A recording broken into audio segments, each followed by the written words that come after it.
আমাদের দোষ ত্রুটির কোনো অভাব নাই। হাদিসের ভিতরে আসছে আল্লাহ রাসূল সাল্লাল্লাহু আলাইহি ওয়াসাল্লাম বলেন, কিয়ামতের ময়দানে আমার সাহাবারা আল্লাহর রহমত ছাড়া কেউ বেহেশতে যেতে পারবে না। সাহাবায়ে কেরাম বলে, আল্লাহর রাসূল, আমরাও কি আল্লাহর রহমত ছাড়া বেহেশতে যাইতে পারবো না? বলে, আপনিও কি আল্লাহর রহমত ছাড়া বেহেশতে যাইতে পারবেন না? না, আমি আল্লাহর রহমত ছাড়া বেহেশতে যাইতে পারবো না। বাজার ভালো করে মনকে বুঝাও, যখন তুমি আর আমি পরিচয় দিতে পারবো মালিক আমি আপনার পক্ষের লোক, মরণ তো লাগবে, কোনো মর্মে থাকতে পারে না, কেউ কোনোদিন পারবে না। মুসা আলাইহিস সালাতু ওয়াস সালাম তার কাছে আসলো আলাইহিস সালাতু ওয়াস সালাম মানুষের সুরাতে। আয়েশা বলে, নবী গো, মালিক পাঠাইছে আপনার জান খলাস করার জন্য। শুনি নাই এমন ভাবে চেহারার মধ্যে থাপ্পড় আঘাত মারলো। আজার সালাতু ওয়াস সালাম চইলা গেল, যাইয়া বলে, মালিক পাঠাইছেন নবী জান কবজ করার জন্য, উল্টা মিলে আমাকে তো মারি গেছে। আল্লাহ রাব্বুল আলামিন বলে, যাও জিবরাইল, আমার নবীকে জিজ্ঞাসা করো আজরাইলকে কেন মারলো। জিবরাইল আলাইহিস সালাম এসে বলেন, এ আল্লাহর নবী, আপনি আজরাইলকে কেন মারলেন? কি বলেন ভাই জিবরাইল, আজরাইলকে মারলেন মানে?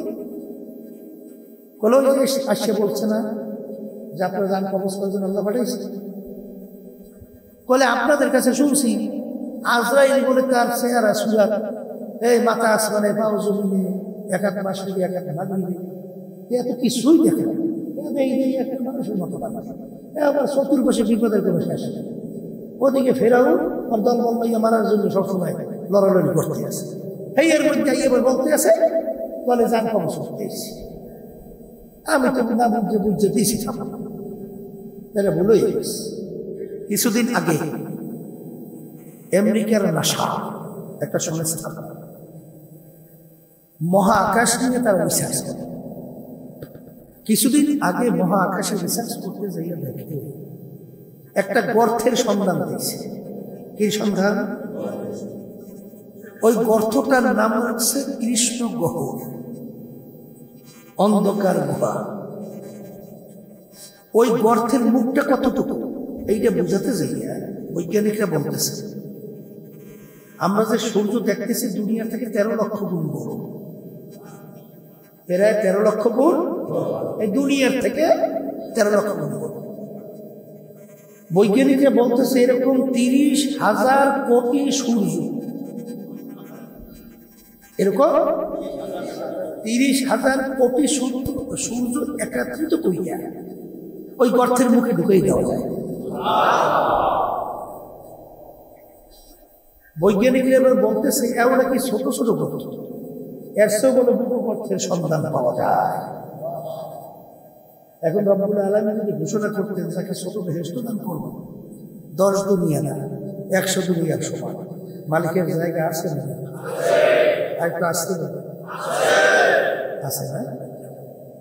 শোনেন, এই বস্তুবাদীদের নাস্তিকেরা ওরা বলতেছে, হুজুর বলেন তো আপনারা, তা আল্লাহ যদি সৃষ্টি করতে একজন থাকে তাহলে তাকে বানাইছে কিনা? আছে না ভাই? হ্যাঁ, সংক্ষেপ বুঝে যদি আমি বলি তাকে বানাইছে অমুকে, প্রশ্ন শেষ না আবার বলে হুজুর তাহলে তাকে বানাইছে কে? যদি বলি তাকে বানাইছে অমুকে, প্রশ্ন শেষ। তাহলে তাকে বানাইছে কে, তাকে বানাইছে কে, তাকে বানাইছে কে, প্রশ্ন শেষ কত? কত উত্তর দেয়? শেষ নেই। কোথায় বলতে হবে হুজুর ব্যাপার কি? ব্যাপার কিছু তাকে মানুষ বানাইছে কে? এই মানুষের চিন্তা শক্তির ভিতরে একটা সীমাবদ্ধতা আছে না? আমরা সব বুঝি। কি বুঝে? কিছুই বুঝে না। দুনিয়া সৃষ্টির পরে মানুষ দুনিয়াতে আসছে, হাজার হাজার কোটি মানুষ দুনিয়া থেকে গেছে, বর্তমানে আছে। এই যে মানুষের একটা আঙ্গুলের পর এতটুকু জায়গা, এতটুকু জায়গার ভেতরে আমার মাওলাই ডিজাইন করছে। এই টিপ দুনিয়া সৃষ্টির পরে যত মানুষ আসছিল আছে, এতটুকু জায়গায় ডিজাইনের ভিতরে আরেকটা মানুষের টিপের ডিজাইনের পূর্ণ কোনো মিল নেই। কি বেরেনে ধরে না? না বেরেনে ধরে না? ধরে। হ্যাঁ, এতটুকু জায়গায় কয়টা ডিজাইন করতে পারে? এই বেরেনে কোনো ধরে? কি কথা বল? কিন্তু বাস্তবে কি টিপের মিল আছে? কথা আছে? বলতে বুঝলাম। আল্লাহর পরিচয় পাবো কি? আল্লাহ বলতেছেন ওয়াবিল আফাকি ওয়া ফি আনফুসিকুম আফালা তুবসিরুন। হে বান্দা, তুই তোর নিজের দিকে তাকাইয়ে মুরাকাবা কর, চিন্তা কর, আমার পরিচয় পাবো। কথা ঠিক কিনা? আর আল্লাহ রাসূল সাল্লাল্লাহু আলাইহি ওয়াসাল্লাম বলেন আল্লাহর পরিচয় পাওয়ার জন্য কি করতে হবে? তাফাক্কুরু ফি খালকিল্লাহ ওয়া লা তাফাক্কুরু ফিল্লাহ। তোমরা আল্লাহর মাখলুকাত নিয়ে মুরাকাবা চিন্তা করো, আল্লাহ সম্পর্কে চিন্তা করতে যাবে না। কারণ আল্লাহ সম্পর্কে, সৃষ্টিকর্তা সম্পর্কে চিন্তা করার শক্তি রব্বুল আলামিন তোমাদের ব্রেনে দান করেন, আমাদের ব্রেনে দান করেন।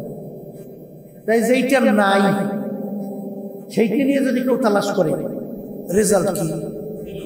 জিরো। নাই ভাই, এই কথা ঠিক কিনা? তাহলে আল্লাহর মাখলুকাত নিয়ে চিন্তা করতে বলছে। আল্লাহর মাখলুকাত নিয়ে চিন্তা করলে কি হয়? খায়রুম মিন ইবাদাতিস সিত্তিনা ওয়া ফি রায়াতিন সাবঈনা ওয়া ফি রায়াতিন সামানিনা সানা। 60, 70, 80 বছর নফল ইবাদত সব আমার নামাজে হবে। বলে কেন হবে? এই ভালো মন্দ বোঝার শক্তি আল্লাহ রাব্বুল আলামিন মানুষের ভিতরে দান করছে। পশুর মধ্যে আছে, এই গরুর মধ্যে আছে, ছাগলের মধ্যে আছে, ভেড়ার মধ্যে। বলে হুজুর তা কেমন? আপনার একটা শখের আম গাছ বিদেশে খুব কষ্ট করে সংগ্রহ করছে, সচরাচর পাওয়া যায় না, দামও অনেক। আম গাছটা লাগাইয়া গরু আপনার বাড়িতে আছে না, গরু বুঝেই গেছেন, গরু এই আম গাছটা আমার বড় শখের, অনেক কষ্ট হয়েছে সংগ্রহ করতে, দামও অনেক। তাহলে তোর যা প্রয়োজন খৈর ভুসি আরো কিছু টাকা সবই খাওয়াবো, লাগলে আরো আরো। কিন্তু খবরদার আমার আম গাছটা খাইস না, আমার আম গাছটা খাইস না, আমার আম গাছটা খাইস না। বুঝেই বুঝেই গরুর ছেলে গেছে, ওর সামনে যে আম গাছ পড়ছে, তা ও তো একেবারে ভদ্র, ও তোমার আম গাছ খাবে না। এত বুঝেইছে, এত ওরে অফার দিল, এত কিছু খাওয়া লাগবে, এইবারও করুন আম গাছ বলে ছাড়বে না। কারণ কি? এই বুঝ আল্লাহর মধ্যে, এই বুঝ আল্লাহ দান করেছে মানুষের মধ্যে। কথা ঠিক না ঠিক? তাই সেই মানুষের ভিতরে এই বুঝ থাকার পরে সে তখন এই মাখলুকাত নিয়ে চিন্তা করবে। যেমন একটা গোলাপ ফুল, গোলাপ ফুলের ঘেরানটা কেমন মনোমুগ্ধকর, কলিজা ঠান্ডা। গোলাপ ফুলের ঘেরান কলিজা ঠান্ডা হয়ে যায় না? আচ্ছা, গোলাপ ফুলের ঘেরানটা দেখছেন, দেখেন নাই? তাহলে এই গোলাপ ফুলের ঘেরানের এই ঘেরানটা কোথায় লুকিয়ে রাখে, কে রাখে, কোন জায়গায় রাখে? এইটা নিয়ে মুরাকাবা করতে করতে করতে করতে তখন ওই আল্লাহর বান্দা বান্দি তখন বলে, हर वक्त में तू है, वो में तू है, गुल में तू, हर जा तू, जिधर देखता हो मैं, तू ही तू है, तू ही तू है, तू ही तू। হে আমার দয়ার মালিক, আমি যখন একটা গোলাপ ফুল নিয়ে আমি মুরাকাবা করি, তখন আমি গোলাপ ফুলের ঘেরান পাই না, গোলাপ ফুল দেখি না, আমি ঘেরান পাই তোমার, আমি দেখি তোমাকে। কথা ঠিক কিনা? যখন এই আল্লাহর বান্দা বান্দা একটা গাছের পাতা নিয়ে মুরাকাবা করে, তখন ওই গাছের পাতার দিকে তাকাইয়া তাকাইয়া মুরাকাবা করার পরে তখন সেই আল্লাহর বান্দা বলে, বরগেদার সবজে দর নজরে হুশিয়ার, হারওয়ালা কে দফতুরি মারিফাতে কিরদেগা। হে আমার দয়ার মালিক, আমি যখন একটা গাছের পাতার দিকে তাকাই, আমি গাছের পাতা দেখি না, আমি দেখি তোমাকে। এই আল্লাহর বান্দা যখন সূর্য নিয়ে মোরাকাবা করে, বৈজ্ঞানিকরা কি বলে, সূর্যটা নাকি দুনিয়ার থেকে 13 লক্ষ গুণ বড়। কয় লক্ষ? হ্যাঁ, এই সূর্য যেই জায়গায় অবস্থান করতেছে, বৈজ্ঞানিকরা বলতেছে দুনিয়ার থেকে প্রায় 9,30,00,000 মাইল দূরে। কত মাইল? আচ্ছা বলেন তো, এত বড় সূর্যটা এত দূরে, যখন গরমের দিনে দুপুরের সময় এই জমিন মাটি গাছপালা ভরা, ঘরবাড়িতে ভরা, পানিতে ভরা, এই জমিনে যখন 9,30,00,000 মাইল দূর থেকে তাপ দেয়, তখন দুপুরের সময় এই মানুষের অবস্থা কি হয়? চামড়া করে খালো হয়ে যায় না? কথা পায় না। ওই সময় যদি টিনের চালের ভিতরে কাউকে বাইন্ধে রাখে, বাঁচবে? বাঁচে? বাঁচে? দিয়ে কন্টে ফন্টে তালাশি পাওয়াই মইরে সা সুটকি সুটকি কি হয়ে যায়। এই তাপ, এত তাপ তৈরি করতে হইলে বয়লার কত বড়। এই আগুন জ্বালাইতে কি মেশিন ব্যবহার করছে? তৈলকে কত। তখন এই বান্দা বান্দি যখন সূর্য নিয়ে মুরাকাবা করে, তখন বলে মালিক, আমি সূর্য দেখি না, আমি দেখি তোমাকে। কথা বলে না? এই শ্বাস চেনেন? শ্বাস, পিঠা তৈরি করে শ্বাস, এক ডিজাইনের শ্বাস থেকে কয়েক ডিজাইনের পিঠে বেরোয়। এক রকমের ডিজাইনের শ্বাস থেকে এক ধরনের পিঠা। কথা ঠিক কিনা? যত হাজার পিঠা বানাবে, শ্বাস এক, ডিজাইন এক। আমার মায়ের পেট থেকে আল্লাহ 10টা সন্তান বের করছে, আপনার মায়ের পেট থেকে 5টা সন্তান বের করছে। মায়ের পেটে শ্বাস কয়টা? একটা না? ভিন্ন ভিন্ন। এক মায়ের পেট থেকে 10টা সন্তান আল্লাহ বের করলো, একই ডিজাইনের শ্বাস থেকে 10টা সন্তান নিয়ে আসলো। একটা সন্তানের চেহারার সঙ্গে আর একটা সন্তানের চেহারার পূর্ণ কোনো মিল নাই। এই ডিজাইনার একজন বানাইলে নাই, আসতে কে সে? কেমনে কইলে তোমার বিরিয়ানি বলতেছে এই বানাইলে একজন ডিজাইনার কারিগর, ঠিক কিনা? এই জন্য আমার বাজারদেরকে বলবো, আমার মালিককে তালাশ করে আছে। আসমানে সাগরের নিচে তালাশ করা দরকার নাই, তোমার নিজের অস্তিত্বের দিকে তাকাও। হাল আতা আলাল ইনসানি হিলুম মিনাদ দাহরি লাম ইয়াকুন শাইআন মাযকুরা। আমার মালিক বলেন, হে আব্দুল করিম, হে রেজাউল করিম, হে রহিমা খাতুন, তুই তোর নিজের অস্তিত্বের দিকে তাকা। কেন বলছে মালিক জানেন? সমাজের ভিতরে একটা লোক খুব বড় বড় গলায় কথা বলে, ওরে বাবা, কিন্তু আপনি ওকে চেনেন যে চোরা গোষ্ঠী। চোরা কি গোষ্ঠী? আর বাপে ওসো আর ওসো চোর আর ফুল বড় বড় গলায় কথা বলে। একজন তো জানে যে ওরা নেই বাপে চোর, কেন বলছে এই চুপ কর, তুই অমুক চোরার খোলা না। বলার সঙ্গে সঙ্গে কি মাথা আসতে নিচু হয়ে, কথা ঠিক না? ঠিক।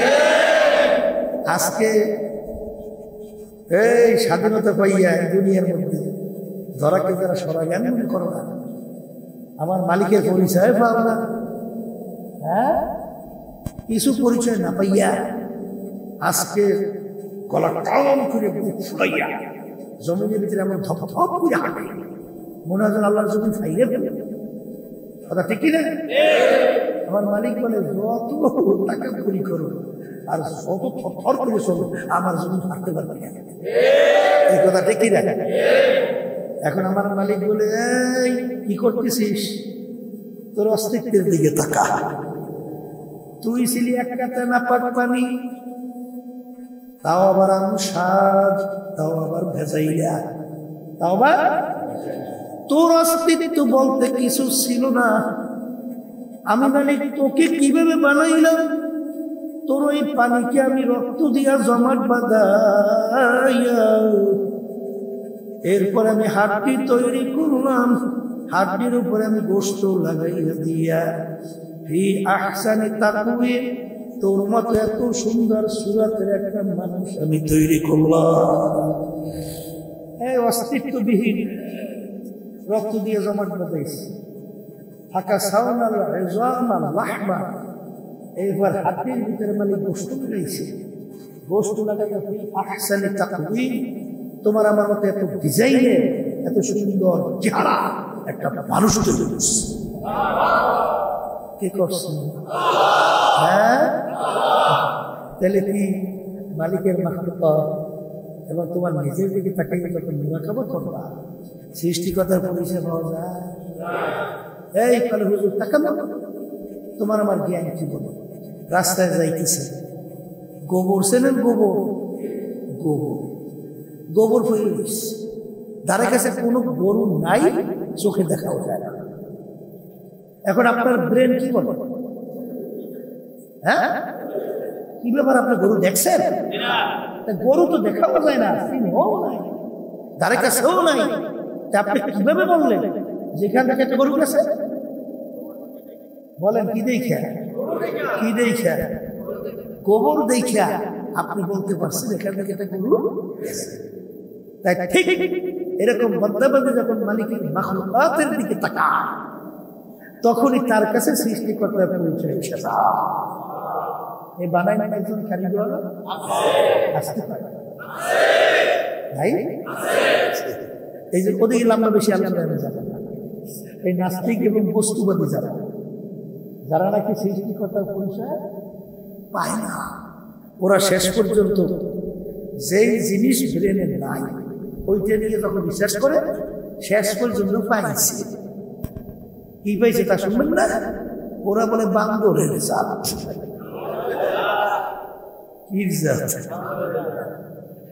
এই বাংলাদেশের ক্লাস 6-7 পর্যন্ত এই ডারউইনের থিওরি পাঠ্যসূচির ভিতরে করেছে, বুঝলেন? ওই আওয়ামী লীগ ফ্যাসিস্ট সরকারের সময় এই নাস্তিকদের থিওরি, ডারউইন এই থিওরি ঢুকে গেছে পাঠ্যসূচির মধ্যে।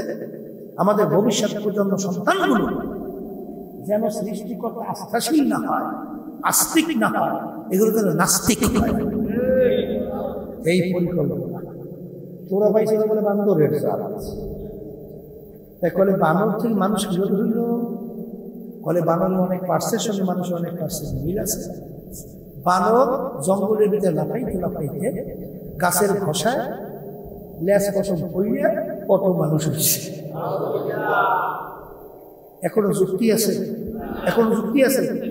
হাজারের মতো বৈজ্ঞানিক তাম দুনিয়ার মধ্যে, এর ভিতরে বহু নোবেল পুরস্কার প্রাপ্ত বৈজ্ঞানিক, তারাও বলছে ডারউইনের থিওরি সম্পূর্ণ অযৌক্তিক, এটা কোনো যুক্তি হতে পারে না। কারণ যদি হয়, এখনো দুনিয়াতে বানর আছে না? বানরগুলো কি সব বদ্ধ না এখনো লাফালাফি করে? তাহলে আগে যদি দুই একটা বানর লাফালাফি করতে করতে গাছের ঘষায় লেজ পশম করলে মানুষ হয়, এখন দুই একটা বানর এই লাফালাফি করতে যে গাছের ঘষায় লেজ পশম কইরা এখন মানুষ হবে না কেন? তাহলে বোঝা গেল থিওরিটা অযৌক্তিক। কারণ যে জিনিস ব্রেনে নাই ওইটা নিয়ে চর্চা করছে, করে শেষ পর্যন্ত পাইছে ঠান্ডা। এই কথা ঠিক কিনা? এই জন্য আমার বাজার কি বলবো, পর্দারে মা বন্ধুকে শোনো, হযরত ইকরামা রাদিয়াল্লাহু তাআলা তিনি যখন কোরআন কারীম তেলাওয়াত করতেন, জোরে জোরে চিল্লিয়ে কাঁদতেন আর বলতেন, হাযা কালাম রাব্বি, হাযা কালাম রাব্বি, এই যে আমার মাওলার কালাম, এই যে আমার। কাফেররা বহু চেষ্টা করছে না, কোরআন কারীম 114 সূরা না? এই সূরার মধ্যে সবচেয়ে ছোট সূরার নাম কি? না আলাইনা আল কাউসার ফাসাল্লি লিরাব্বিকা ওয়ানহার ইন্না শানিআকা। আল্লাহ যখন নাকি কাফিররা বলা শুরু করলো মুহাম্মদ নিজে কোরআন কারীম নেই খেলেছে, তখন আল্লাহ রাব্বুল আলামিন হাবিবকে জানায়, হে আমার রাসূল আপনি বলেন এত বড় 30 পারা কালামের দরকার নেই, একেবারে যে ছোট সূরা আছে ওরা শুধু না তামাম দুনিয়ার সব মানুষ সব মাখলুক সব একা থাকতে হবে, পাল্লা এই সূরার মধ্যে একটা সূরা পাল্লা বানাইয়া দেখা। আল্লাহ রাসূল সাল্লাল্লাহু আলাইহি ওয়াসাল্লাম যখন আল্লাহর ঘরের সঙ্গে চ্যালেঞ্জ দিয়ে পাঠাই রাখছে, কাফেররা বসছে কালামের মতো কালাম বানাইবে, সূরার মতো সূরা বানাইবে, বানাইতে যাইয়া শেষ পর্যন্ত দেখে এই কালাম কোন দুনিয়ার মানুষের কালাম না। এই কালাম কোন দুনিয়ার মানুষের। কাফেররা আরবি ভাষী ছিল, ওরা কিন্তু কোরআনুল কারীম ভালো বুঝতো। আমরা বাংলা ভাষী, বাংলা কথা বলি, আপনারা বুঝুন না? তাহলে আরবি ভাষায় কোরআনুল কারীম নাযিল হয়েছে, আরবের কাফেররা ছিল আরবি ভাষী, ওরা কোরআনুল কারীম বুঝতো না? বুঝতো, কিন্তু ওরা হাজার চেষ্টা করার পরেও কোরআনুল কারীমের ভিতরে একটা ভুল করতে পারে নাই। আসতে বলে যেরকম পারছে পারছে পারছে পারে নাই পারে নাই পারে নাই। বরঞ্চ এই যে আবু জাহালের কথা শোনেন, উতবা সাহেব আবু লাহাবের কথা শুনেন, তখন মুসলমান হয় নাই। কাফেরদের মিটিং হইতেছিল যে কোরআনুল কারীম এমন জাদু, ওই কোরআনুল কারীম তেলাওয়াত করলে কোন সুস্থ মানুষ সুস্থ থাকতে পারে না। ওই কোরআনুল কারীমের প্রতি তাদের দিল মন ঝুঁকে যায়। কাফেররা তো ওই আল্লাহর হাবিবের তেলাওয়াত শুনে, বুঝলেন নাই? এখন কাফেররা মিটিং করছে, সর্বনাশ, এই আমরাই যদি মুহাম্মদের কণ্ঠ কোরআনুল কারীম শুনতে চাই, তাহলে লোকদেরকে আমরা বাধা দিয়ে রাখবো কিভাবে? আজকের মিটিং এ সিদ্ধান্ত, আজকে থেকে আমরা কেউ মুহাম্মদের কণ্ঠে কোরআনুল কারীম শুনতে যাব না। কিন্তু কোরআনুল কারীম যখন রাত গভীর, আবু জাহাল চিন্তা করে আজকে সবেমাত্র সিদ্ধান্ত পাশ হয়ে গেছে, আজকে আর কেউ মুহাম্মদের কণ্ঠে কোরআনুল কারীম শুনতে যাবে না, আমি একা একা যাইয়া অন্ধকারে কুফরে একটু শুনে আসি। আবু জাহেল চিন্তা করছে, আবু সুফিয়ান চিন্তা করবে আজকে তো আর কেউ যাবে না, আমি একটু যাই। উতবা সাহেব আবু লাহাব ওরা চিন্তা করছে আজকে আর যাবে না, আমি একটু গোপনে যাই শুনে আসি। কয় নেতা হাসিস, এখন মানুষ অন্ধকারের মধ্যে কি নিয়ে ঘটনা? আল্লাহ রাসূল সাল্লাল্লাহু আলাইহি ওয়াসাল্লাম আল্লাহর ঘরে বসে কোরআন তেলাওয়াত করতেছে, কথা বলছেন। এই এই কে তুমি? আমি আবু জাহেল। তুমি? আমি আবু লাহাব। সর্বনাশ, যারা সিদ্ধান্ত পাশ করলাম কয়েকজনের এখন পাল্লা। তখন আবু সুফিয়ান বলে, আবু জাহেল শোন, আমরা যত চেষ্টা করি না কেন এই কোরআনুল কারীম তামাম দুনিয়া একদিন না একদিন জয় করেই ছাড়বে।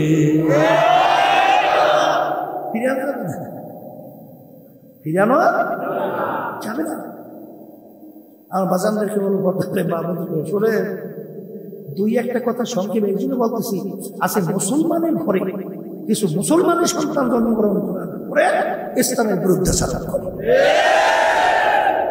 কোন কারণ, কি কারণ, ব্যাপার কি করতেছে, এই জন্য আমার বাজানদেরকে বলতেছি দুই একটা কথা নাকি শোনেন। কানাডার রাজধানীর নাম টরন্টো। ওই টরন্টো ইউনিভার্সিটির এক প্রফেসর ক্যারি মিলর গণিত এবং যুক্তি শাস্ত্রের উপরে পাণ্ডিত্য অর্জন করেছে, বাইবেলের উপরে পাণ্ডিত্য অর্জন করেছে পাদ্রী খ্রিস্টান। তাই মুসলমানদের একজন স্কলার আহমদ দিদার নাম শুনবে। তা আহমদ দিদারের সঙ্গে ক্যারি মিলরের সঙ্গে কোরআনুল কারীম এবং বাইবেল নিয়ে একটা ডিবেট হয়েছে। ক্যারি মিলর বলতেছে বাইবেল ঠিক, আর আহমদ দিদার বলে কোরআন কারীম ঠিক। এখন ঠিক চ্যালেঞ্জ হয়েছে না? এখন তো বাহাস হবে, কি হবে? বাহাস হইতে হইল। এখন কেরি মিলন চিন্তা করলো কোরআন কারীম নাযিল হয়েছে মানে 14,500-17 বছর আগে। তখন তো বিজ্ঞান ছিল, কোন আবিষ্কার ছিল? তিনি কোরআন কারীম নিয়ে রিসার্চ করা শুরু করছে। খ্রিস্টান যখন কোরআন কারীম প্রথম খুইলেই দেখে কোরআন কারীমের শুরুতে আল্লাহ রাব্বুল আলামিন বলেন যালিকাল কিতাব লা রাইবা ফীহি। সবাই বলি সুবহানাল্লাহ। দেখার সঙ্গে সঙ্গে কেরি মিরল হতভম্ব হয়ে গেল। তাম দুনিয়ার ইতিহাসে দ্বিতীয় এরকম কোনো ঘটনা নাই।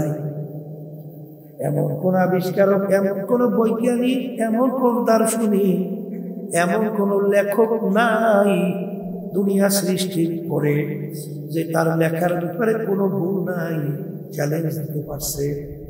আছে? তার আবিষ্কারে কোনো ভুল নাই এরকম চ্যালেঞ্জ দিতে পারছে, এরকম দ্বিতীয় কোনো ইতিহাস। কিন্তু কেমন কিতাব, যেই কিতাবের শুরুতে চ্যালেঞ্জ যালিকাল কিতাব লা রাইবা ফীহি, এই কিতাবের ভিতরে কোনো ভুল নাই, সন্দেহ নাই। তখন কেরি মিরল আশ্চর্য হইয়া আরো যখন ভিতরে তালাশ করা শুরু করলো, কোরআনের ভিতর থেকে তাকে উত্তর দিয়া কেরি মিরল রে, যত ভুল তালাশ করো পাবি না, আর কোনদিন ভুল বের করতে পারবি না। এরপর কেরি মিরল দেখে কোরআনুল কারীমের মধ্যে প্রায় 34 বারের মতো তাদের নবী ঈসা আলাইহিস সালাতু ওয়াস সালাম এবং মারিয়াম আলাইহিস সালাতু ওয়াস সালামের নাম আসছে প্রায় 34 বারের মতো। কতবার? এই দিকে আরো আসছে যে এইটা যদি মুহাম্মদ সাল্লাল্লাহু আলাইহি ওয়াসাল্লাম নিজের লেখা হয় তাহলে তো এই কিতাবের মধ্যে তার নিজের গুণকীর্ত অথবা তার বংশের কিছু গুণকীর্ত এইটা তো বেশি আসে। কিন্তু আমাদের নবী তার গুণকীর্ত, তার প্রশংসা এই কোরআন কারীমের মধ্যে এত বেশি কেন? এই ব্যাপার। আর আল্লাহ রাসূল সাল্লাল্লাহু আলাইহি ওয়াসাল্লাম তার নাম আসছে মাত্র 4 বার। এরপরে কেরি মিরল নিজে কালিমা পড়ে মুসলমান হয়ে গেছে। হায় হায়, হে মুসলমান, একটু ইংরেজি বাংলা পড়ছো? হ্যাঁ, দিন শেখো নেই? তুমি মুসলমান, তোমার তো সর্বপ্রথম ফরজ তালাবুল ইলমি ফরিদাতুন আলা কুল্লি মুসলিম। প্রত্যেকটা মুসলমান মহিলা পুরুষ সর্বপ্রথম তাদের দায়িত্ব কর্তব্য হলো ইলমে দ্বীন শেখা। দেখেন না কিছুদিন আগে বর্তমানে অন্তর্বর্তীকালীন সরকার প্রাইমারি লেভেলের বাচ্চারা তৈরি হয়, মন তৈরি হয় এবং গঠন করা হয়, ঠিক না? এই প্রাইমারি লেভেলের মধ্যে শিক্ষার মধ্যে প্রায় 63 না 62 হাজার এই সেখানে নাচ গান শিখাবার জন্য শিক্ষক শিক্ষিকা নিয়োগ দেওয়ার সিদ্ধান্ত নিয়েছে। আল্লাহর রহমতে আমরা প্রতিবাদ করছি, আল্লাহর রহমতে এটা বাতিল হয়ে গেছে। ওটাকে গেজেটে বাতিল হয়ে গেছে। আল্লাহ কি বুঝেন? ছোটবেলায় কি শিখছি আর এখন কি শিখায়? হাড্ডিমা টিম টিম, ওরা মাঠে বলে পারে ডিম, আবার মাথার ভিতরে খাড়া খাড়া বলেছি। এইবার কয় হাড্ডিমা টিম টিম, কি শিখছে? আর কপাল শিখছে। আর ওইটা যখন শিখবে, সকালে উঠে আমি মনে মনে বলি আমি যেন সারাদিন ভালো হইয়া চলি। আদেশ করেন জাহাঙ্গুল জানে, আমি যেন সেই কথা মানতে পারি ভালো মনে। এইসব কথা বলে আছে আছে বলে খারাপ বলে শিখ, এটা বলে পারে টিপ, এইবার বলে ঘোড়া টিপ। কি শিখাইছে? শিখাইল। এইবার বর্তমানে যে সিলেবাস দিচ্ছে মেয়েরা ছেলেরা কেমন যৌনুচারের চর্চা করবে, যৌনুচর, পশু ছাগল এই যে বাচ্চাদেরকে শিখায়। কোন দেশে হ্যাঁ করতেছে? গ্রামে একটা কথা আছে, বাপা বলে ভুটবে না, ওস্তাদ বলে ফুটবে না। এরা কি শিক্ষার মাধ্যমে ভূত হয় না কির মাধ্যমে? কথা বলে আর ভূত হয় না শিক্ষার মাধ্যমে? এই কথাই নাকি না? এখন তোমার শিখে কোন শিখেন শিখা? হ্যাঁ, এই যে বাংলাদেশ 53 বছর স্বাধীনতার পরে 54 বছর চলছে, এই 54 বছরে যারাই দেশটা চালাইছে, বিশেষ উল্লেখযোগ্য 3টা দল, আওয়ামী লীগ, বিএনপি, জাতীয় পার্টি, রাইট? এরা শিক্ষিত হইয়া এইবারে এই দেশটা বাংলাদেশের এত সুন্দর একটা দেশ, একবার দুইবার নয় 5 বার চোরের দিক থেকে তামাম দুনিয়ার ভিতরে আপনারা ফার্স্ট। খুশি খুশি আমরা ফার্স্ট হয়েছি। যদি আজকে বিদেশে কেউ যায় আর যদি বলে বেটা তুই কোন দেশের, যদি বলে বাংলাদেশ, বলে সোরা দেশের লোক আসছো, সোরা দেশের এই ওরা দেশ চালাইছে, ওরা শিক্ষিত না? তাই শিক্ষিত হইয়া জনগণের টাকা, দেশের টাকা চুরি করে, এটা কি মানুষ হয়েছে না ভূত হয়েছে? আরে ভূত না, শুয়ারের চেয়েও খারাপ হয়েছে।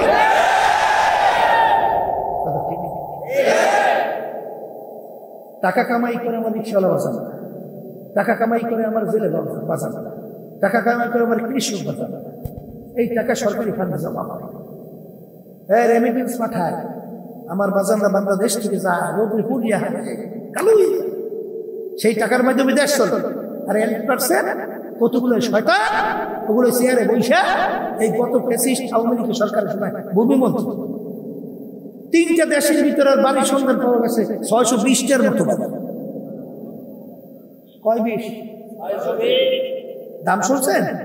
5,700, 5,700 সাম্বিধানিক কত অঙ্ক বলে নেই, এত কোটি টাকা। কি একজন? প্রায় 5,700, এত কোটি টাকা। কিন্তু পড়তো মাঝে রেকর্ডে দেখেন নাই? একজন 3টা দেশের এই টাকা সব তার বাপে রেখে গেছে, তার দাদায় রেখে গেছে, পরের সূত্রে পাইছে। ওর বাপের টাকা নর দাদার টাকা, এ তোমার আমার কষ্টে অর্জিত এই সম্পদ সরকারি ফান্ডে জমা হয়। আর ওই ক্ষমতার চেয়ারে বসে শোনেন নাই শেখ হাসিনা বলছিল না, আমার পিউনো 400 কোটি টাকার মালিক, হেলিকপ্টার ছাড়া চলি। শুনছিলেন কথা? এই বাস্তব এত শেখ হাসিনা কইছে সেইটা মতো। এর পিউনো বলে 400 কোটি টাকার মতো মালিক, হেলিকপ্টার ছাড়া চলি। তোমারে আমারে ধোকা দিয়ে মোকা পাইয়া এই 53 বছর 54 বছর চলছে, এই দেশের তামাম দুনিয়ার ভিতরে চলে দিতে ভাষা হয়েছে। আর এক শ্রেণীর মুসলমান আমার বাজানরা, পর্দার আড়ালের মা বোনেরা, আমার মালিকের হুকুম অমান্য কইরা ওয়াতাআওয়ানু আলাল বিররি ওয়াত তাকওয়া ওয়ালা তাআওয়ানু আলাল ইসমি ওয়াল উদওয়ান, তোমরা ভালো কাজের সহযোগিতা করো, খারাপ কাজের বিরোধিতা করো। যারা আমার হাজার হাজার মায়ের কোলকে খালি করলো, যারা আমাদের দেশের টাকা বিদেশে পাচার কইরা বেগম পাড়া তৈরি করলো, আহারে আয়নাঘর বানাইয়া আর লক্ষ লক্ষ আমার মা বাবা আমার বাজানদেরকে মিথ্যা কেসের মাধ্যমে আরে সংসারকে বিলীন করলো। এই কাজগুলো কি ভালো না খারাপ? শোনেন, কোন দেশে বসবাস করে? কোন দেশ? 2003 সাল, 2000 আমি যখন সর্বনা ইউনিয়নে চেয়ারম্যান আছি, বুঝছেন, 2003 সালে চেয়ারম্যান হওয়ার পরে ওই সময় আমার বিরুদ্ধে আমার ছোট ভাই একটু আগে বয়ান করে গেল না, এই আবুল খায়ের, ও সব নিয়ে প্রায় 2% আছে, 2%। আমাদের 5 ভাইয়ের বিরুদ্ধে বিএনপি একটা কেস দিচ্ছে, আমার 5 ভাই সে অনেক আসামি। তা কেসটা কি দিয়েছে শুনবেন না? আমরা বলে বিএনপির কোন নেতার পকেট থেকে, নেতার নাম বলবো না, 5,000 টাকা ছিনতাই করে চুরি করে এনেছি। কয় টাকা? 5,000 টাকা বিএনপির এক নেতার পকেট থেকে ছিনতাই করে এনেছি। এই গ্রাউন্ডে ব্যাপারে বরিশাল ম্যাজিস্ট্রেট কোর্ট আমাদেরকে 5 বছর সাজা দিয়ে দিয়েছে। আমি কিন্তু জেলে গেছিলাম, আপনার একটু আগে আমার ছোট ভাই বয়ান করে গেছে, ও কিন্তু জেলে গেছে। আমার ছোট ভাই মুফতি ফয়জুল করি, সেও কিন্তু জেলে গেছে। তা আমরা জেলের কিন্তু এই মোটা রুটি, ডাল, পাতলা কিন্তু খাইয়ে আসছি, কথা বলছেন? তাই যেখানে ঘটনা দেখাইছে ছিনতাই করে নিয়েছি, বিএনপির এক নেতার পক্ষে বিশেষের বাজার ছিলেন তো ওই বাজার। আর আমি তখন অসুস্থ, আমি হলাম বাড়িতে, আমার চোখে অসুখ ছিল, ঠিক চাইতেও পারি, আমি সময় বাড়ি কেস দিল, গেলাম জেলে। জেলে যাওয়ার পরে বরিশাল ম্যাজিস্ট্রেট কোর্ট আমার বিরুদ্ধে রায় দিয়ে দিল, আমাদের বিরুদ্ধে 5 বছর সাজা। 5,000 টাকায় 5 বছর বেশি। এরপরে শোনেন, হাসেন তুমি আর কোন দেশে গেছে, কোন দেশে গেছে হাসেন, করলাম হাইকোর্ট। হাইকোর্টে আমাদেরকে জানান দিল, আর ওই সাজা মৌকুফ করছে। ওরা ক্ষমতায় তখন বিএনপি ক্ষমতায় না ভাই, সঙ্গে সঙ্গে সেই রায় ব্যাকেট করিয়া সিঙ্গেল বেঞ্চ বসাইছে সুপ্রিম কোর্ট, বসাইয়া আবার ওই রায় বহাল রাখছে 5 বছর সাজা। এরপরে এখন আমার আপিলের জায়গা কোথায়? সুপ্রিম কোর্ট ফুল বেঞ্চ, এছাড়া তার ও খোদা রে খোদা, যেই বিচারক সিঙ্গেল বেঞ্চ মানে একজন বিচারক থাকে, সে কয়েকদিনের ব্যবধানে প্রধান বিচারপতি হয়ে গেছে, যে আমার ওই সাজা বহাল গেছে। এখন যদি আমরা আপিল করি তাই করা লাগে তার কোর্টে,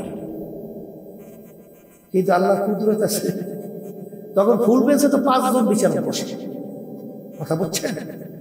তাই সেখানে আমরা তো ধরিয়ে দিছি ওই বিচারক যেহেতু প্রধান বিচারপতি হয়েছে, এই 5 বছর পর্যন্ত ঘাড়াই গেল। আর আমার মতো একটা ছেলে, ফয়জুল করিমের মতো একটা ছেলে, আবুল খায়ের মতো একটা ছেলে, মাদানী মুসাদ্দেক বিল্লাহ মাদানীর মতো একটা ছেলে 5 বছর যদি জেলে থাকে, আমাদের থাকে অস্তিত্ব থাকে, সেই বাপ্পার অবস্থা কি? যদি একটা বাপের 5টা সন্তান জেলে থাকে 5 বছর, সেই বাপ্পার অবস্থা কি? জ্যান্ত অবস্থায় মরিয়ে যায়।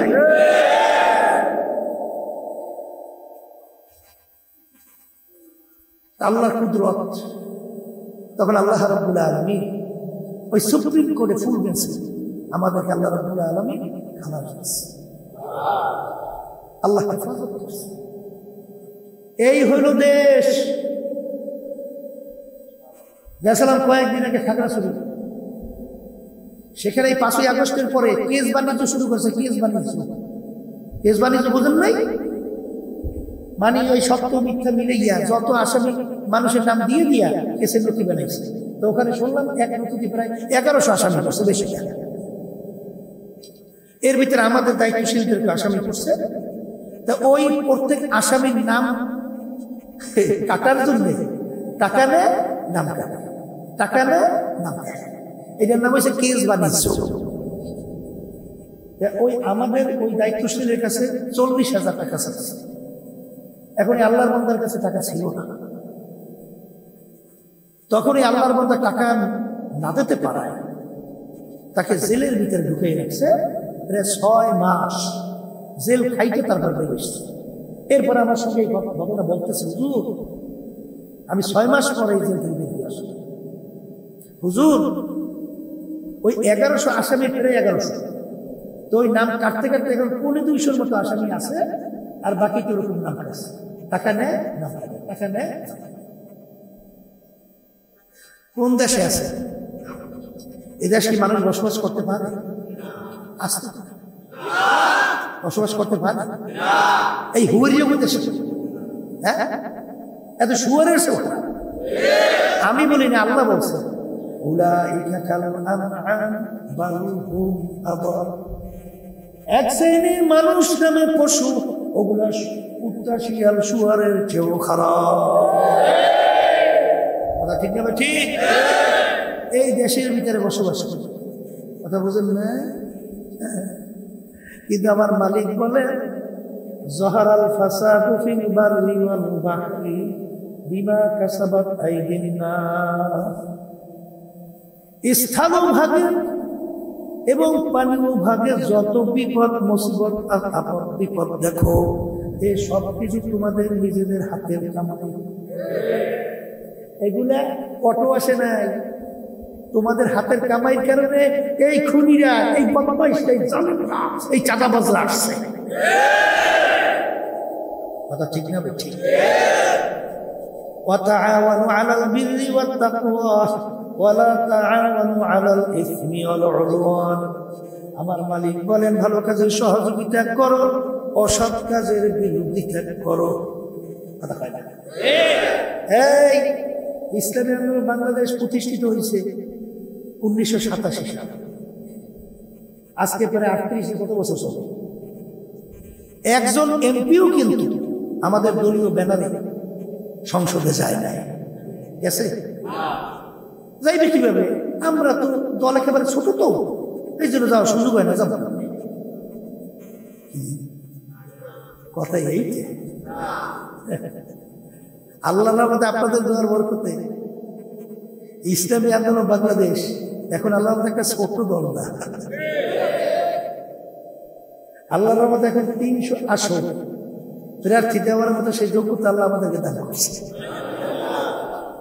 বাতিল যদি বাংলাদেশে মাথা উঁচু করে দাঁড়ায়, আল্লাহর রহমতে যখন রাজপথে বাতিলের বিরুদ্ধে যখন আওয়াজ তোলা হয়, আল্লাহর রহমতে ওদের মাথা নিচু হতে বাধ্য হয়। ঠিক না? জুলাই আগস্টের বিপ্লব উল্লেখযোগ্য ভূমিকা ছিল আমাদের। কথা কয় না? কোন রাজনৈতিক দল কিন্তু ব্যানার নিয়ে নামতে সাহস পায়, একমাত্র ইসলামী আন্দোলন বাংলাদেশ। আমরা কিন্তু ব্যানার নিয়ে, আমি সহ নিজের রাস্তায় নামছি, মুফতি ফয়জুল করিম সহ ব্যারিকেড ভাঙিয়ে, তারপর কিন্তু এই লোক নিয়ে পুলিশ সামনে গেছে। কথা বোঝেন না? বোঝেন না? এই জন্য আমার বাজানদেরকে বলবো যে আমাদেরকে এই যে আওয়ামী লীগ 2024 কত চেষ্টা করছে, আমি জানি। এমনকি বিরোধী দল পর্যন্ত বানাইতে চাইছে। বিএনপি কি চেষ্টা করে সেটা তো আমি জানি, আপনারা তো জানেন। কিন্তু তারপরে আমরা এমপি হইতে, মন্ত্রী হইতে এই সম্পদ সম্মানের দিকে কেন যাই না? ওয়াতাআওয়ানু আলাল বিররি ওয়াত তাকওয়া ওয়ালা তাআওয়ানু আলাল ইসমি ওয়াল উদওয়ান। আমার মালিক বলেন তোমরা ভালো কাজের সহযোগিতায় থাকো, খারাপ কাজের বিরোধিতা করো। এই জালেম, এই খুনি, এই চাঁদাবাজ, এই মা সন্তান হারা, কোল হারাকারী, এই দেশের টাকা যারা বিদেশে পাচার করে, যারা লক্ষ লক্ষ মানুষকে মিথ্যা কেস দিয়া সংসার বিলীন করে, এই জালেমদের, এই চাঁদাবাজদের সহযোগিতা হইয়া সিঁড়ি হিসাবে আমাদেরকে ব্যবহার করিয়া ওরা ক্ষমতার মসনদে বসবে। এই জন্য ইসলামী আন্দোলন বাংলাদেশ এত চড়াই উতরাই, এত বাধা বিপত্তির মধ্যেও আল্লাহর ফজল ও করমে ওদের সহযোগী হই না। এই জন্য আমাদেরকে পায় না। কথা বলছেন নাই? আল্লাহর রহমতে এতে কাজও হয়েছে। এটা কি হয়েছে? বাংলাদেশের মধ্যে আল্লাহর রহমতে বুক ফুলাইয়ে বলতে পারি, রাজনৈতিক দলের ভিতরে আজ পর্যন্ত একটা দল কোন কালির ছাপ বদনামে আল্লাহর ফজল নাই, তার নাম হল ইসলামী আন্দোলন বাংলাদেশ। বুক ফুলে চ্যালেঞ্জ হিসেবে আল্লাহ বলতে পারি। কথা ঠিক কি? এই জন্যই তো বর্তমান পরিবেশ সহজ হয়েছে। এই বিএনপির এক বড় নেতা আমাকে বলতেছে, হুজুর আমরা ডাকলে এরকম শব্দ তো একাত্তর তৈরি আসিয়া টেবিলে বসতে চায় না, আপনি ডাকলে সব আসা। আমি বলি এইটাই তো কেরেশমা বলে তাকি। হাদিসের মধ্যে আসছে আমার মালিক যাকে ভালোবাসে, যেটাকে ভালোবাসে ফেরেশতাদের ভিতরে ঘোষণা করে, ফেরেশতাদের মাধ্যমে মাখলুকাতের ভিতরে ঘোষণা করে আমি অমুককে ভালোবাসি, তোমরাও বাসো। এই জন্য ইসলামী আন্দোলন বাংলাদেশ আল্লাহর রহমত যাকে আহ্বান করি আল্লাহর ফজল কর্মে আন্তরিকভাবে এসে উপস্থিত হয়ে যায়। এই জন্য বর্তমান পরিবেশে এখন যে দেখতেছেন আল্লাহর রহমতে এটা সহজ হচ্ছে, আর এই পিছনে আল্লাহর রহমতে আমাদের বড় অবদান আল্লাহ রাখার তো আলহামদুলিল্লাহ।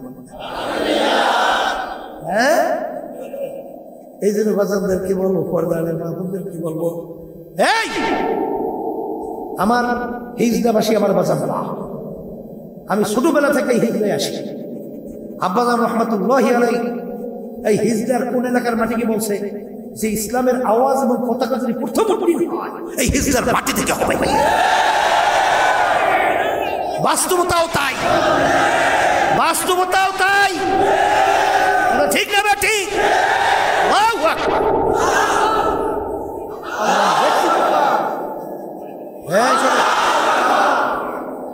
এই জন্য বলতেছে আমার বাচ্চাদেরকে, আমি দেখছি এখানে আমার মুরব্বীদেরকে, আমার যুবকদেরকে, আমার পর্দালের মা বোনরা, তাদের অবস্থান সম্পর্কে আমার জানা, কারণ আমাদের বাড়িতে বেড়ায় বহু মহিলারা যায়, বিভিন্ন যাইতে আছে। ও সুবহানাল্লাহ, তাদের দিনের প্রতি, আল্লাহর প্রতি, নবীর প্রতি, ইসলামের প্রতি যে একটা মহব্বত, মায়া, এরকম বিরল ঘটনা অন্য কোনো এলাকায় তেমন দেখা যায় না। আল্লাহ আপনি কবুল করে দেন। হায় হায়, এই জন্য আমার বাজান দেখে বলবো, হিজদাবাসী আমার বাবারা, হে বাংলাদেশ ও তামাম দুনিয়ার মুসলমান আমার বাবারা, আমার মালিকের হুকুম পালন করো, তোমরা কোনো খারাপের সহযোগিতায় যাইও না। এই বর্তমানে বাংলাদেশের ভিতরে যে নীতি আদর্শ অনুযায়ী 53 বছর রাষ্ট্র চলছে, এই 53 বছরে যারা চালাইছে নীতি আদর্শের নাম হলো প্রচলিত গণতন্ত্র, যার প্রবক্তা হলো প্রাক্তন প্রেসিডেন্ট আমেরিকা আব্রাহাম লিঙ্কন। তিনি বলছিলেন government of the people, by the people, for the people. তিনি এক কথায় বোঝাতে চায় সমস্ত ক্ষমতার মালিক জনগণ। জোরে করেন নাউজুবিল্লাহ, নাউজুবিল্লাহ। এই যদি কেউ যাই না শুনে বিশ্বাস করে ইমানে পাকা না, ইমান নাই, হ্যাঁ পাগলামি মনে করছেন না? পাগলামি। আমার মালিক বলেন দিন ইনদাল্লাহিল ইসলাম, একমাত্র নীতি আদর্শ আমার কাছে গ্রহণযোগ্য নাম হলো ইসলাম। অন্য কোন মানব আগে তানিবুত তাগুত, মালিক বলতেছেন তাগুত থেকে তোমরা বাঁচো, পরহেজ করো। তাগুত কাকে বলে? যে মানব রচিত মন্ত্র, তাগুতের ভিতরে একটা বড় তাগুত। কথা ঠিক না? ঠিক। এই জন্য আমার বাজারদেরকে বলবো, পর্দারে মা বোনদেরকে বলবো, শোনেন, বারবার আমাদেরকে বোকা পাইয়া, বোকা দিয়া, বারবার আমাদেরকে ব্যবহার করিয়া, ইসলামের গাছগুলো কাইটিয়া আজকে বাংলাদেশের ভিতরে এত মুসলমান থাকার পরেও ইসলামী শক্তি 53-54 বছরে পরাজিত। ঠিক না? ঠিক। এত মুসলমানের দেশ, এত উলামায়ে কেরাম থাকার পরে ইসলামের শক্তি পরাজিত কেন? হ্যাঁ, আমাদেরকে বারবার ধোঁকা দিচ্ছে। চোরায় যখন চুরি করে তোমার পাশে এসে খাতির করে না, ওরে কত সুন্দর সুন্দর মধু মাখা কথা। হ্যাঁ, আসলে ওর কিন্তু উদ্দেশ্য মধু মাখা না, ওর উদ্দেশ্য হলো তোমার মাল চুরি করবে। এরকম বিভিন্ন সময় আমাদেরকে বোকা ভাইয়া ধোকা দিয়া বারবার ক্ষমতায় যাইয়া ইসলাম নামক গাছের ঘোড়া কাটছে। আরে না, কাটে না, ওই ব্যাখ্যায় আমি যাবো না, আমি সঙ্গে বলিনি, এতটুকু কথা বলছে আল্লাহ। তা আল্লাহর রহমতে আপনাদের দোয়ায় আমরা কখনোই চাঁদাবাজদের সহযোগী হব না, আমরা কখনোই খুনিদের সহযোগী হব না, আমরা কখনোই আমাদের দেশের টাকা পাচারকারী দুর্নীতিবাজদের সহযোগী হব না। এই সহযোগী না হওয়ার জন্য খুনিদের, চাঁদাবাজদের, মানব রচিত কুপুরি তন্ত্রমন্ত্র যারা বাস্তবায়ন করতে চায় তাদের সহযোগী আমরা হব না। এরকম রাজি আছেন কি কিনা? আল্লাহর হাত উঠান, পর্দারে মা বোনরা হাত উঠান। আল্লাহ দেখুক, আল্লাহ দেখুক।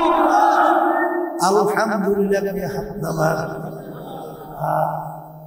ওই কথা মনে রাখো, ইব্রাহিম আলাইহিস সালাতু ওয়াস সালাম তাকে যখন নমরুদ আগুনের ভিতরে ফালাইল, একটা ব্যাঙ বারবার পানির ভিতরে লাফ দেয়, পানির ঢোক দিলে উঠে আবার আগুনের দিকে ফুলসাপ করে।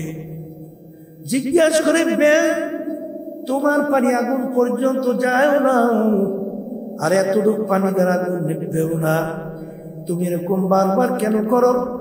ব্যাঙ বলছিল, এরকম করি এর জন্যে আল্লাহ এবং তার খলিল ইব্রাহিম দেখো আমি ব্যাঙ তাদের পক্ষে আছি।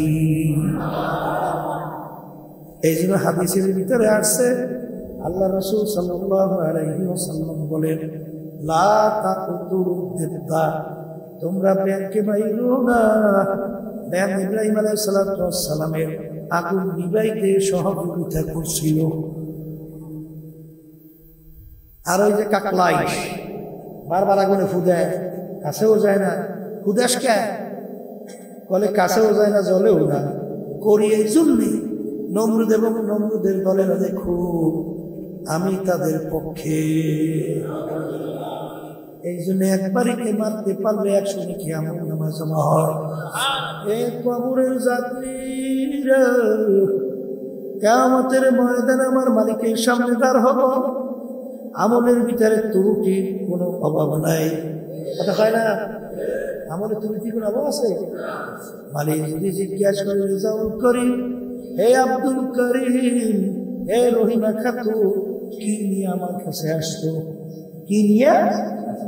তখন যদি বলতে পারি, মালিক কি আনছি তা বুঝি না, তবে আমি তোমার পক্ষের লোক, আমি তোমার দলের লোক, তোমার পক্ষে। এই এতটুকু যদি বলা যায়, পক্ষের লোককে কেউ কোনদিন বিপদে ফেলায়? আসতে তো ফেলায়। পক্ষের লোককে কেউ কোনদিন বিপদে ফেলায় না, তাকে বিভিন্ন কায়দায় টাইনা কোলের ভিতরে জায়গা দেয়। আমার মালিক যখন শুনবেন, জানবেন তুই আমার পক্ষের লোক। আল্লাহু আকবার, আল্লাহু আকবার। আমার ভুল ত্রুটি, আমার ইবাদতের বিরুদ্ধে দোষ ত্রুটির কোনো অভাব নাই। যখন আমার মালিক দেখবে পক্ষের লোক, আমার মালিকটাই না তার কুদরতি কোলের মধ্যে জায়গা না দিয়া পারবে না। জোরে বলো, কথা ঠিক না বেঠি? এরকম কিয়ামতের ময়দানে আমার মালিকের সামনে, মালিক আমি আপনার পক্ষের লোক, এরকম বলার জন্য কে কে নিয়াত করতে পারি? আল্লাহু আকবার, নারায়ে তাকবীর। পর্দার মা বোনরা হাত উঠান। আল্লাহ দেখুক যে মালিক আমি আপনার পক্ষের লোক। বাজারের ভিতরে আমার বাজারের হাত উঠান। আল্লাহ দেখুক। আলহামদুলিল্লাহ, বসেন। আলহামদুলিল্লাহ, বসো। আলহামদুলিল্লাহ। এই জন্য আমার বাজানদেরকে বলবো, পর্দারে মা বোনদেরকে বলবো, আমাদের দোষ ত্রুটির কোনো অভাব নাই।